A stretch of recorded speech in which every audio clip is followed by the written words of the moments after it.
Hello guys, welcome back to my channel. അപ്പോൾ thumbnail കണ്ടപ്പോൾ നിങ്ങൾക്ക് മനസ്സിലായിട്ടുണ്ടാവുമല്ലോ അല്ലേ, ഒരു കാലൊടിയൽ അപാരത വ്ളോഗാണ്.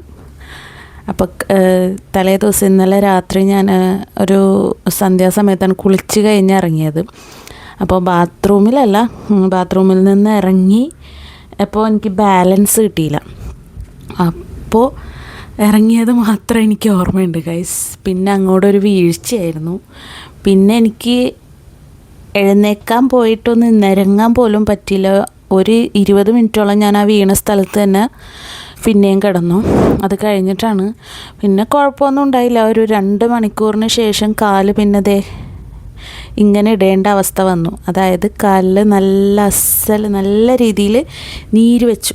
ഈ ക്രിക്കറ്റ് കളിക്കുന്ന ബോളിൽ ആ ബോളിൻ്റെ രീതിയിൽ നീര് വന്നു.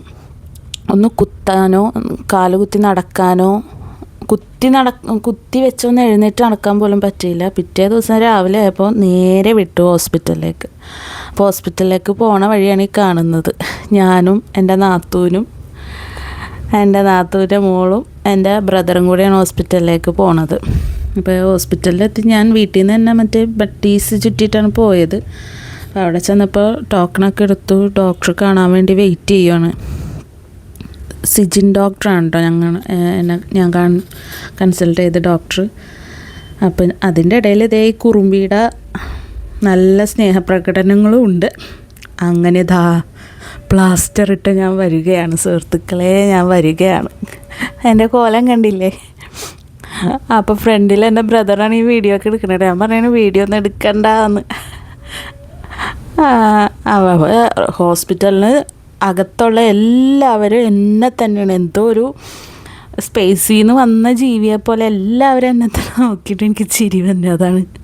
അതാണ് നിങ്ങൾ ഈ കാണുന്നത്. അത് കഴിഞ്ഞ് ഈ പോണത് പ്ലാസ്റ്റർ എടുക്കാൻ വേണ്ടി പോകണം കേട്ടോ. പക്ഷേ പട്ടി ചന്തയ്ക്ക് പോവാന്ന് പറഞ്ഞ പോലെ കേട്ടിട്ടില്ലേ? ഞാനും എൻ്റെ ഉമ്മയും കൂടെ പ്ലാസ്റ്റർ എടുക്കാൻ വേണ്ടി പോക്കാണ്. ഡോക്ടറെ ഒരാഴ്ച കഴിഞ്ഞിട്ട് കാണണമെന്ന് പറഞ്ഞത്. പക്ഷേ അവിടെ ഡോക്ടർ ഒരു എമർജൻസി കേസുമായി ബന്ധപ്പെട്ട് എവിടെയോ പോയേക്കുമായിരുന്നു. അപ്പോൾ അതേപോലെ തന്നെ തിരിച്ചു പോന്നു. എന്നിട്ട് പിന്നെ ഒരു 2 മണിക്ക് ശേഷമാണ് ഞങ്ങൾ വീണ്ടും ചെന്ന് ഡോക്ടറെ കണ്ടത്. അവിടെ നിന്ന് ഹോസ്പിറ്റലിൽ നിന്ന് വിളിച്ച് ഡോക്ടർ വന്നിട്ടുണ്ട്, വേഗം വരാൻ പറഞ്ഞിട്ട്.